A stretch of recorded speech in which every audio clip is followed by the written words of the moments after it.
Teni is a beautiful young woman from a wealthy family. Her father is a successful businessman and her mother is a top lawyer. They live in a luxurious home in Lekki, Lagos, filled with expensive cars and attended by housekeepers who handle everything. Teni is their only child, and they love her deeply. She is in her final year at the University of Lagos, studying law. Known for her intelligence, humility, and kindness, Teni is admired by many on campus. Despite her privileged background, she chose to attend a public university to experience life from a different perspective.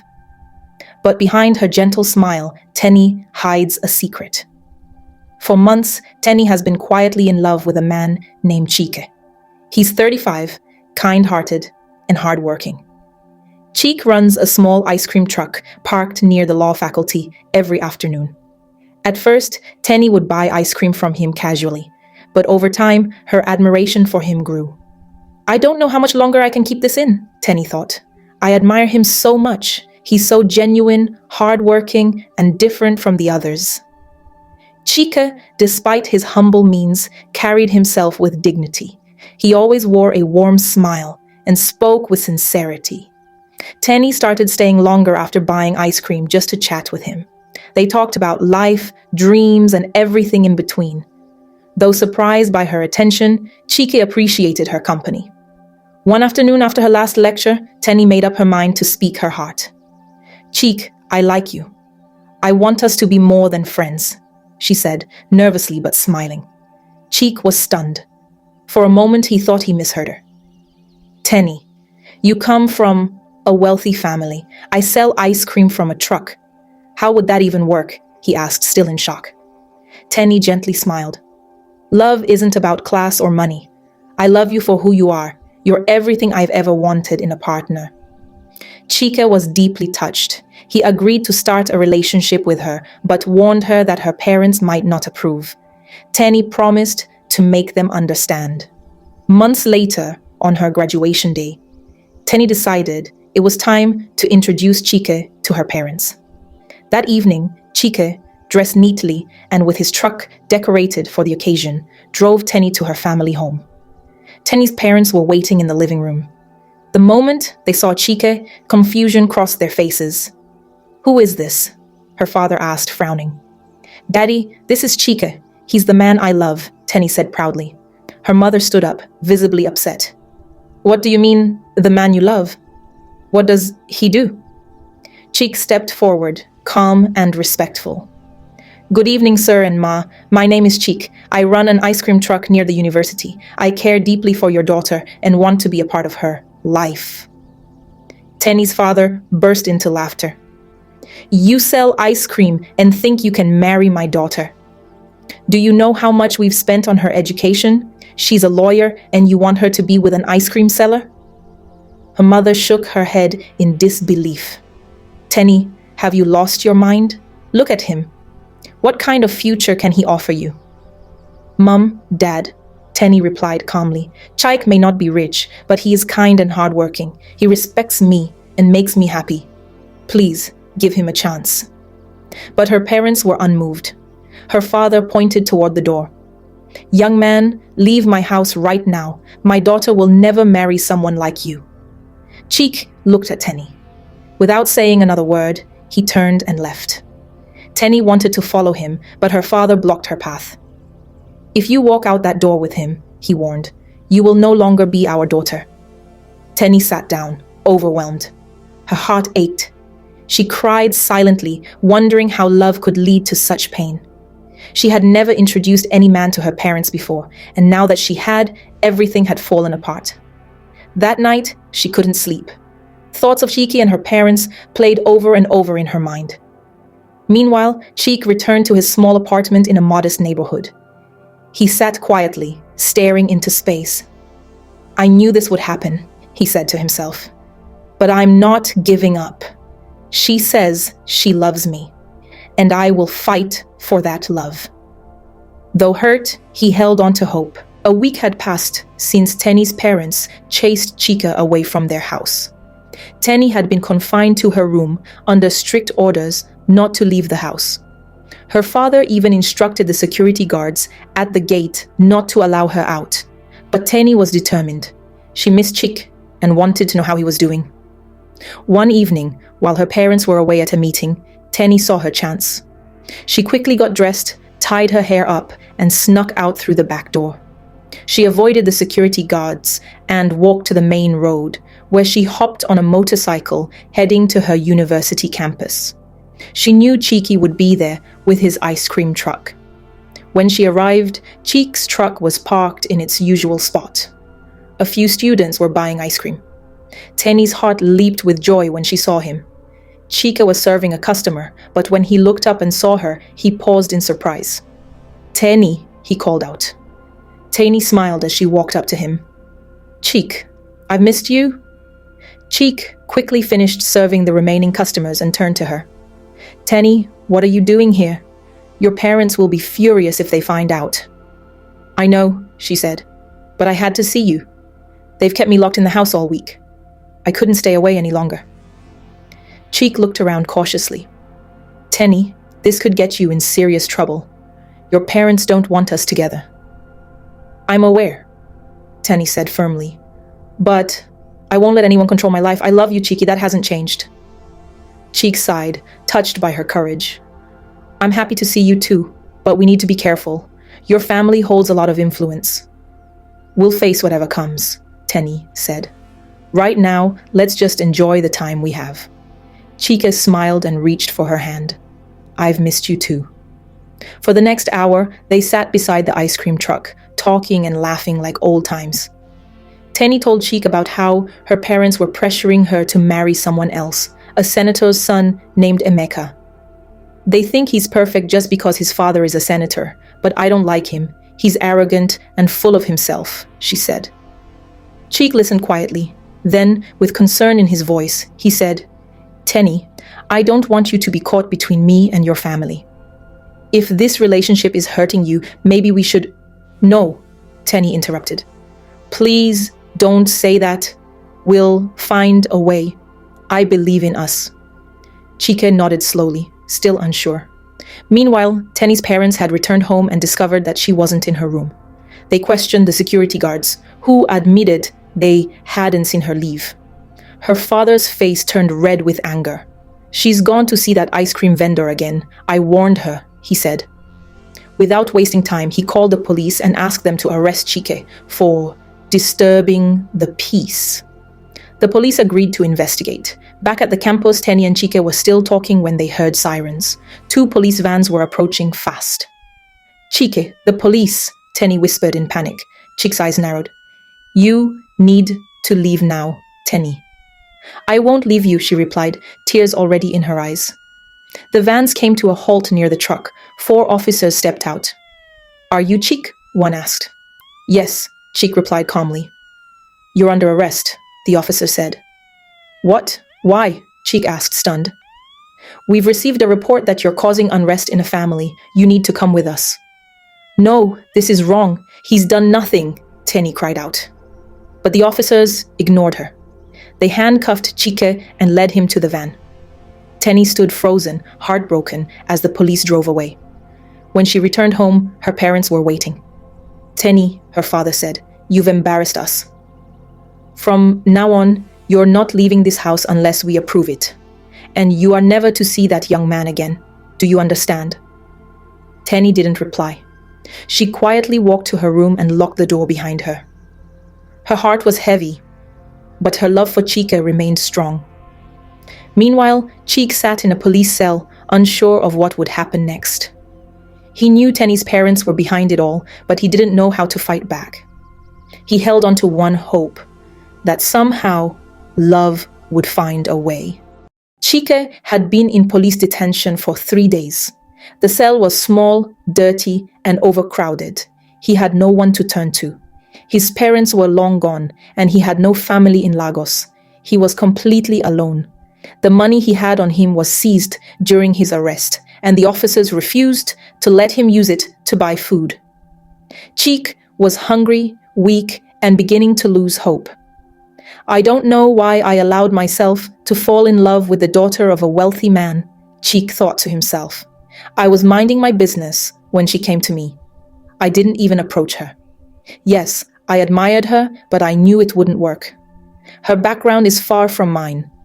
But she insisted I was the one she wanted. Now, here I am, stuck in this cell for days, and she hasn't even come to see me.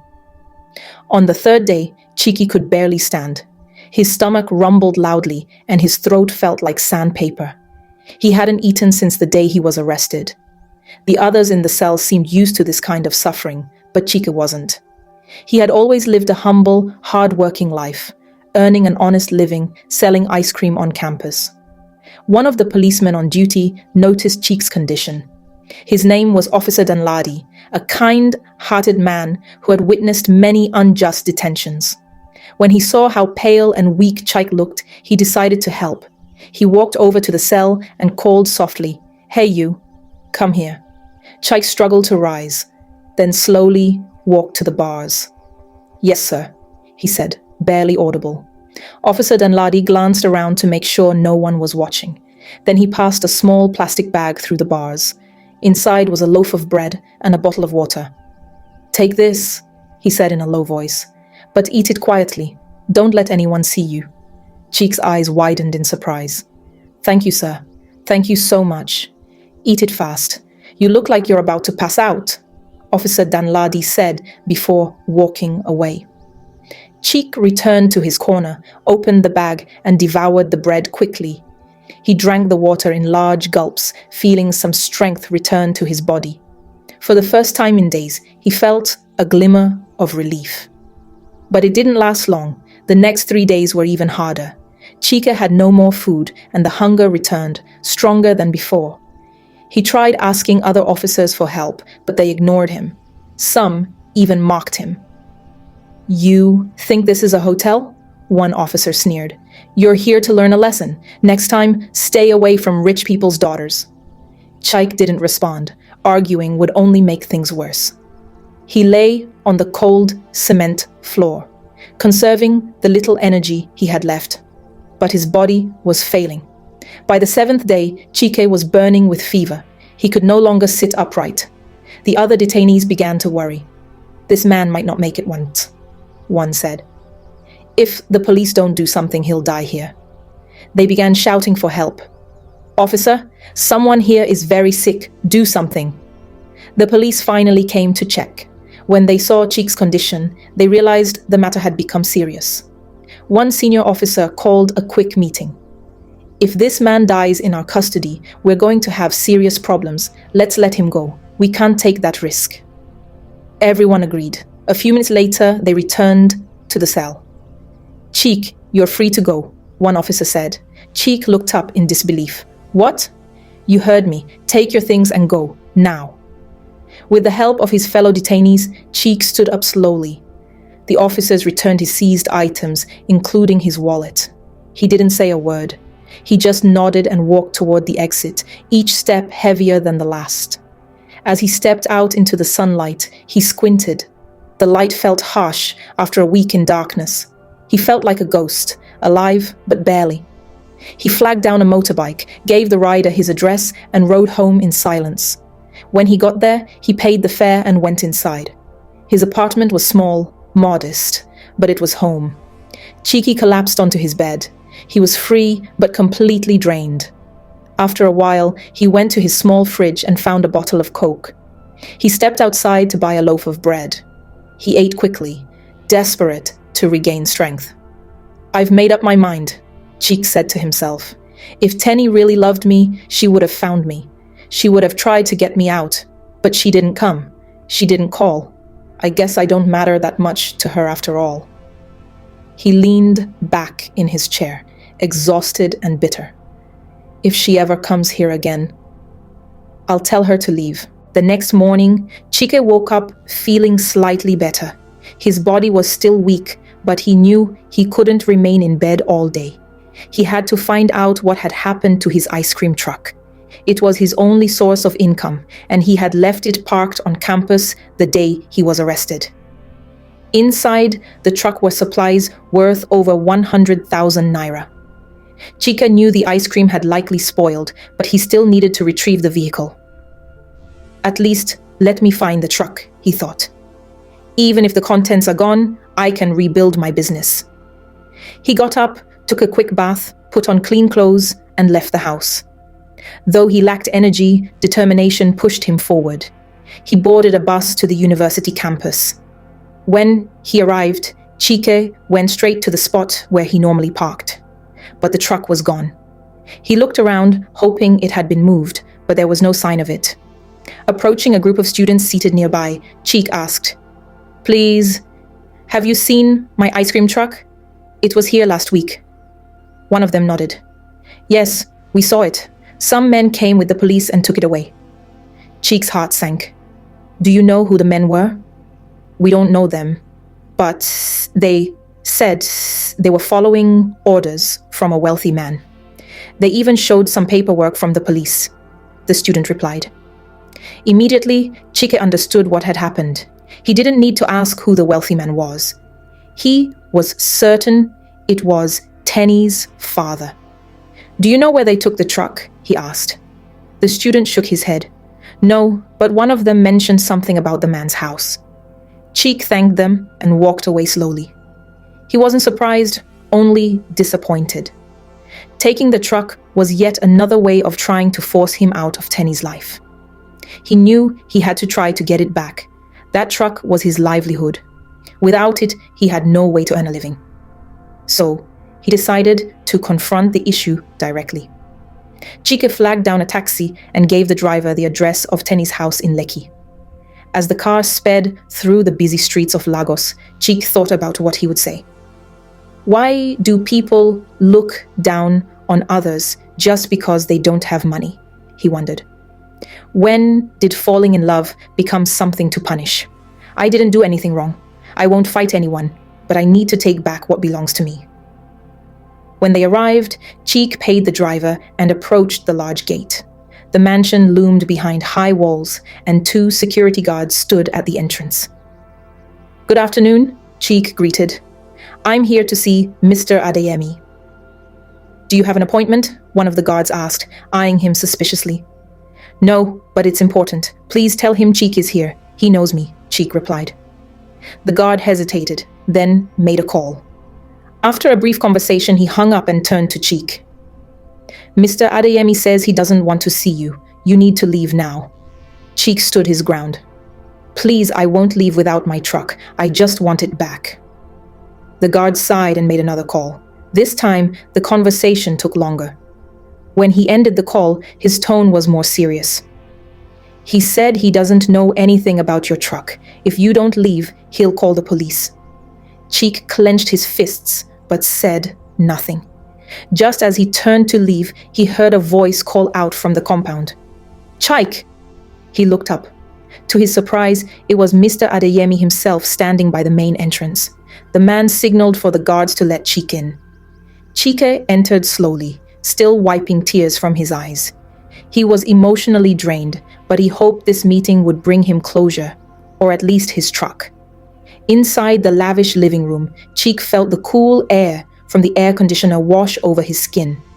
He stood quietly while Teni's father remained seated in one of the grand armchairs. "I want to make you an offer," Mr. Adeyemi began, his tone calm but firm, "and I advise you not to reject it." Chike listened closely. "I will give you 10 million naira to leave Lagos and stay away from my daughter, forever. In return, I'll also return your truck. But if I ever see you near her again, there will be consequences." Chike was silent. The offer stunned him. He wasn't sure how to respond. One of the hardest experiences in life is living without financial security. When someone is faced with the pressures of poverty, even the strongest may find themselves forced to make difficult choices. Chike stood inside the luxurious living room of Mr. Adeyemi, Teni's father. The space gleamed with expensive furniture, polished marble floors, and a grand chandelier hanging from the ceiling. Chike felt out of place, but he stood his ground, staring at Mr. Adeyemi, who sat confidently in one of the plush armchairs. Mr. Adeyemi had just made him an offer, one that hung heavy in the air. When Chike didn't respond immediately, the man assumed he hadn't heard him clearly. "Why are you standing there like you didn't hear me?" Mr. Adeyemi asked, his tone sharp and stern. "I said I have an offer for you, and I don't plan to repeat myself many times. If you delay, you'll lose everything, your truck included." Chike remained silent, thinking carefully. "I'll say it once more," Mr. Adeyemi continued. "I'm offering you 10 million naira to leave Lagos and stay away from my daughter, Teni. You and she are not in the same social class. If you agree, I'll give you the money immediately and show you where your truck is." Chike stood still, torn between two very different worlds. 10 million naira was more money than he had ever seen. He imagined the possibilities, starting a business, owning property, and finally living without financial pressure. But thoughts of Teni kept resurfacing. "Does she truly love me?" he asked himself. "If she does, why hasn't she stood up to her parents? Why hasn't she visited me since I was taken to the police station?" Even if her love was real, her parents' disapproval was strong. Their influence could affect every part of his life. Perhaps love wasn't enough. Chike finally looked Mr. Adeyemi in the eye and said, "I'll take the money." A slight smile appeared on Mr. Adeyemi's face. "Good. I knew you would see reason. It's the smart choice." He called for one of his assistants, who soon returned with a sealed bag filled with cash. Mr. Adeyemi placed the bag in front of Chike. "Here's the money," he said. "Now sign this agreement." He handed Chike a written document that stated he would never contact Teni or her family again. If he violated the terms, he would be required to return the entire amount. Chike hesitated, then picked up the pen and signed. The weight of the moment settled in his heart. "Excellent," Mr. Adeyemi said. "Now, let's get your truck." They walked together to the back of the compound. There, parked in a corner, was Chike's ice cream truck. It looked exactly the way he had left it, though he knew the contents had likely spoiled. "There's your truck," Mr. Adeyemi said. "Now, take it and go. And remember, I never want to see you near my daughter again." Chike nodded silently, climbed into the truck, and drove away. He felt a strange mix of relief and sadness. He had recovered his truck and received a life-changing sum of money, but he had also walked away from the woman he loved. He found a quiet place to park and sat still for a while, lost in thought. He remembered Teni's smile, her laughter, the conversations they shared. But he also remembered the police cell, the silence from her side, and the absence that followed his arrest. "Maybe she didn't love me the way I thought she did," he whispered to himself. "If she had, she would have fought harder. But she didn't come, not even once. That kind of love isn't enough. I made the right decision." Though he was grateful for the money, he understood it wouldn't heal his heart. Still, he needed to move forward. Should I stay in Lagos and rebuild, or leave and start over elsewhere? He wondered. He didn't have the answers, but he knew one thing. He couldn't remain in the same place emotionally. He had to start afresh. Chike turned the ignition and drove home. When he arrived, he parked the truck, went inside, and placed the money somewhere safe. Then he sat quietly on his bed, his thoughts still racing. "I'll think about the next step tomorrow," he said softly. "For now, I need to rest." He lay down and closed his eyes, his heart still heavy, but his resolve stronger than ever.